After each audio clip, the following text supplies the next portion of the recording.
आजकल के समय में, आजकल के बदलते युग में ब्रह्मचर्य पालन करना बहुत मुश्किल काम है, बहुत कठिन काम है।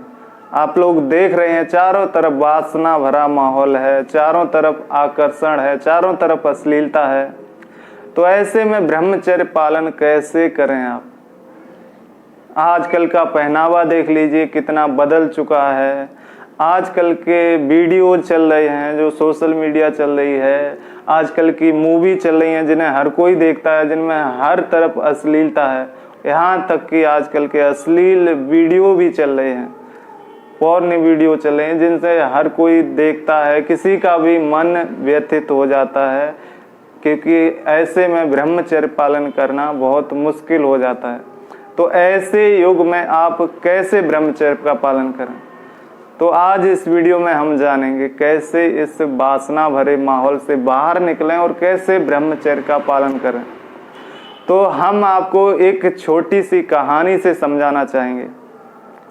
पहले की बात है, बहुत समय पहले की बात है। एक गुरुकुल था, एक आश्रम था, जहाँ पर ब्रह्मचारी साधु रहते थे, ब्रह्मचर्य साधक रहते थे। शहर से थोड़ी दूर था और उस आश्रम के ब्रह्मचारियों की ख्याति दूर दूर तक विख्यात थी। दूर दूर तक उस आश्रम के ब्रह्मचारियों को, साधुओं को लोग मानते थे।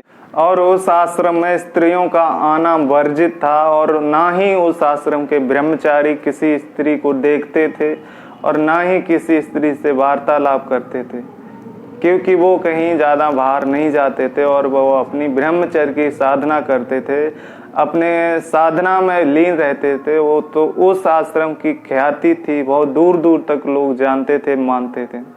तो एक दिन क्या होता है, उसी आश्रम के दो ब्रह्मचारी आपस में बाहर जाते हैं और पास में एक नदी थी, उस नदी के किनारे दोनों बैठे थे, अपने ज्ञान का आदान प्रदान कर रहे थे, आपस में बातें कर रहे थे।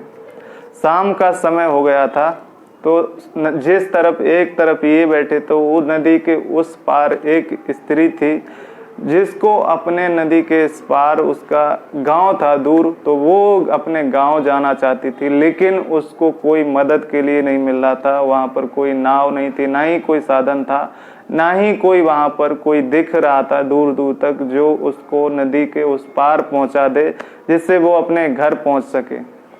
तो बहुत वो स्त्री देखती है, उसे कोई नहीं दिखाई देता है। तो अचानक से उसको ये दोनों ब्रह्मचारी जो नदी के इस पार बैठे थे, तो उसकी नज़र उन पर जाती है। तो वो उनको आवाज़ लगाती है, अपने मदद की प्रार्थना करती है, तो जोर जोर से चिल्लाती है। तो एक ब्रह्मचारी को सुनाई पड़ता है, दोनों को सुनाई पड़ता है। तो उसमें एक जाता है मदद के लिए, तो दूसरा बोलता है कि हम मदद नहीं कर सकते हैं, क्योंकि हम ब्रह्मचारी हैं, हमें स्त्रियों को स्पर्श करना मना है, हम स्त्रियों को स्पर्श नहीं कर सकते हैं, ना ही हम स्त्रियों को किसी प्रकार की मदद करना, हमारा ब्रह्मचर्य जो है खंडित हो जाएगा। तो ऐसा उसके मन में भाव आता है, वो ऐसा सोचता है। लेकिन वो दूसरा ब्रह्मचारी उसको अनदेखा करते हुए वो उसकी मदद के लिए चल देता है। तो दूसरे वाला जो इधर बैठा था, उसके मन में ऐसे विचार आने लगे उसके प्रति कि ये कैसा ब्रह्मचारी है, स्त्रियों को छूने जा रहा है, स्त्रियों को स्पर्श करने जा रहा है, ब्रह्मचारी। तो ऐसे तरह तरह के उसके मन में ख्याल आने लगे, विचार आने लगे।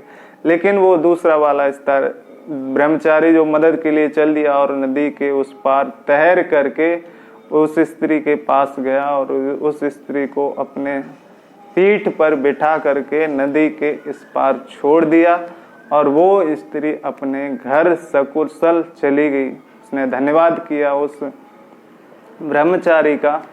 तो फिर वो मदद करके उस दूसरे वाले ब्रह्मचारी के पास आया और बैठा और वो उससे प्रश्न कर रहा था कि आपने ऐसा क्यों किया, आप ब्रह्मचारी हो, ब्रह्मचर्य का पालन कर रहे हो, आपने एक स्त्री का स्पर्श किया जिससे आप ब्रह्मचर्य खंडित हो गए।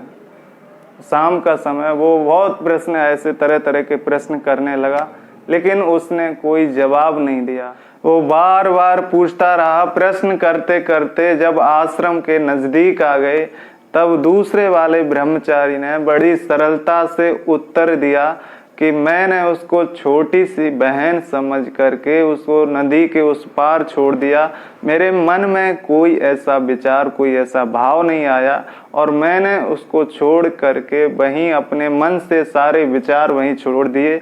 लेकिन आपके मन में तरह तरह के विचार आ रहे हैं, तरह तरह की भावनाएं आ रही हैं, जिससे आप ब्रह्मचारी कैसे हो सकते हैं। ब्रह्मचारी साधक की जो सेवा होती है वो परमार्थ सेवा, औरों की सेवा ही होता है, उसका कर्तव्य होता है, जिससे मैंने अपना पूरा किया और मेरे मन में ऐसा कोई भाव नहीं आया, कोई ऐसा विचार नहीं आया, नहीं कोई अभी ऐसा चिंतन है, मैंने उसको वहीं छोड़ दिया। लेकिन आपके मन में तरह तरह के विचार आ रहे, तरह तरह की भावनाएं आ रही हैं, जिससे आपके लिए हानिकारक होता है। ब्रह्मचारी वो है जो मन में रहे, ना कि मन से किसी के प्रति गलत विचार रखे। तो ऐसा कह करके जब उसने उसको समझाया, तब दूसरे वाले ब्रह्मचारी को पश्चाताप हुआ, तो उसने क्षमा मांगी। तो ठीक ऐसे ही आप लोगों को ब्रह्मचर्य का पालन करना है, अपने मन के चिंतन को बदलना है, अपने मन में गलत भावों को दूर करना है, अपने विचारों को गलत दूर करना है। कहते हैं कि नज़र नहीं नज़रिया बदलिए, यानी कि देखने की नज़र मत बदलो, लेकिन नज़रिया बदलो। देखने से आप किस तरीके से देखते हैं, आप किस भाव से देखते हैं, वो आप पर निर्भर करता है। आप गलत भाव से देखेंगे तो आपका ब्रह्मचर्य खंडित होगा। जरूर स्पर्श ना करने से फर्क नहीं पड़ता है, लेकिन अगर आपके मन में अगर ऐसे विचार आते हैं किसी के प्रति, आप शरीर से चाहे बेशक भी दूर हैं, लेकिन अगर आपके मन में विचार आते हैं तो आप ब्रह्मचारी नहीं कहलाएंगे। तो मन को शुद्ध कीजिए, अपने चिंतन को शुद्ध कीजिए और ब्रह्मचर्य का पालन आप कर पाएंगे। आजकल का समय इतना बदल चुका है कि आजकल लड़के लड़कियां दोनों साथ में रहते हैं। आजकल स्कूल देख लीजिए, कॉलेज देख लीजिए, दोनों साथ में पढ़ते लिखते हैं। तो ऐसे में दूर जाना बहुत मुश्किल हो गया। हालांकि आप हो सके जितनी दूरी बनाएं, लेकिन आवश्यक काम होते हैं जिससे आपको उनके पास जाना पड़ता है।